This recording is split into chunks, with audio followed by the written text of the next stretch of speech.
Hi, I'm Dr. Duffy. Over the years that I've been a psychiatrist, my students and patients have shared their hard-earned dating insights with me. I want you to imagine them and not me talking to you now. First, they would tell you that it may help you to relax about dating if you remind yourself that sometimes your date may be a space alien, but usually is not. Your date is most likely a person, so the people skills that you've already learned will help you in dating them. That said, this person you're dating may have added expectations.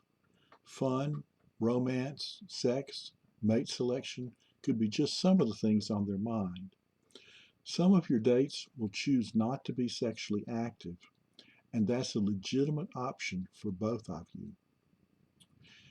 Sometimes people start to date without having been provided adequate education about sex. If you're sexually active, sexual ignorance can be dangerous to your health and future. You may be both uninformed and misinformed. As you try to become informed, make sure your sources are reliable ones, like the Centers for Disease Control and the American College of Obstetrics and Gynecology. Take a look at the links in the written section below this screen. Now, try to imagine having a partner who knows you, accepts you, and loves you as you are, so their love is not dependent on your giving up self-possession. Imagine that when you have sex, you're comfortable and relaxed because you know whether tonight is fantastic or disastrous, there'll be a tomorrow and a tomorrow after that.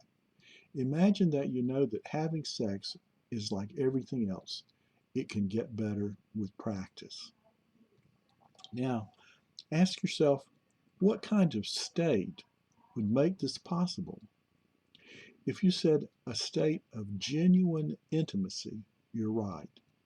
Now ask yourself a second question. What kind of environment is most likely to make genuine intimacy possible? Now, if you said anywhere if you have enough beer, you've just won Family Feud. However, you'd be wrong because you're confusing sexual intimacy with emotional intimacy. Emotional intimacy flourishes with work and time. It needs an emotionally secure environment. In his book, during the process of teaching readers how to prolong desire in their relationships, Joseph Nowinski does an excellent job of describing how to work towards emotional intimacy. The book's title is A Lifelong Love Affair, Keeping Sexual Desire Alive in Your Relationship. Patients have told me that someone who acts like a jerk once will likely keep acting like a jerk because they are a jerk. Use your values as a compass from the very first date. Ask yourself, does this person resonate with my values? My patients have talked to me about how hard it was in the moment to anticipate the long-term consequences of quick decisions, sometimes made under the influence of alcohol. It was painful for me to listen to them talk about how uncomfortable they were telling someone whom they hoped to be their lifelong partner that they'd been part of the hookup culture and acquired a sexually transmitted disease.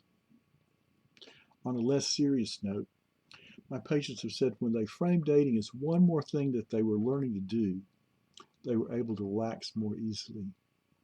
They tried to think of a date as an opportunity to practice dating skills. They discovered that they could learn things even on bad dates. And they would tell you, you're going to have some bad dates just like they did. They felt like dating gave them a chance to get a better idea of what people are like, both the good and the bad, and what is reasonable to expect. You might see dating as if you had a box of an assortment of chocolates and you're trying to decide which ones you like the best. As you sample more and more, the more accurate and realistic your deductions about the chocolates become. So it's important to sample and keep sampling. Sometimes I had a patient come to see me for treatment of their clinically significant social anxiety. They told me they would have saved themselves much grief if they'd come sooner. They said they'd settled on a mate too hastily rather than go through the stress of continuing to date. Then they found their mate was unacceptable and they had to put themselves and their children through the pain of going through a divorce. So they came to see me later wanting to get treatment so that this time they'd be comfortable and confident enough to date and feel like they didn't have to settle before finding someone that was really right for them. My patients have talked about another kind of situation of dating in which they're in a committed relationship and they find themselves at times attracted to other people. They would tell you that when someone catches your eye, notice when it happens and consciously avoid lingering. At this point in the sequence, they said you have the most control and you need to exercise that control. Avoid lingering and then don't start fantasizing. Get back into the task that you were doing. Now, it's unfortunate, but you might be in daily contact with this tempting person because they're in your class, workplace, or organization. They tell me about falling into the mistake of over-trusting their self-control by entering into innocent situations where they were tempted. My patients were good people who made bad mistakes by underestimating temptation and the lure of the forbidden, especially while drinking, tired, lonely, irritated at their partner, or having repeated close physical contact.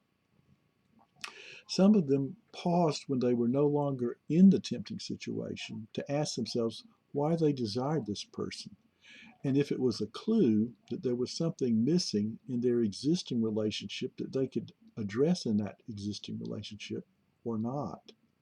So they used it as a teaching experience for them. I hope you'll consider some of the things my patients have taught me. Thank you for watching. Bye.